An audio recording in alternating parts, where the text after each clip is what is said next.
that pulls beneath the surface, consuming, confusing. This lack of self-control I fear is never ending, controlling.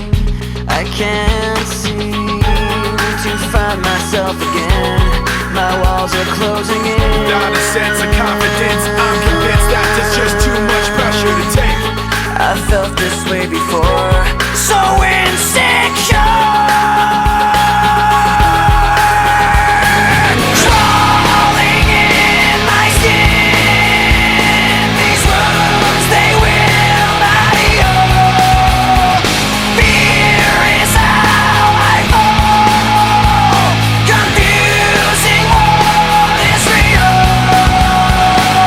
Discomfort endlessly has pulled itself upon me, distracting, reacting.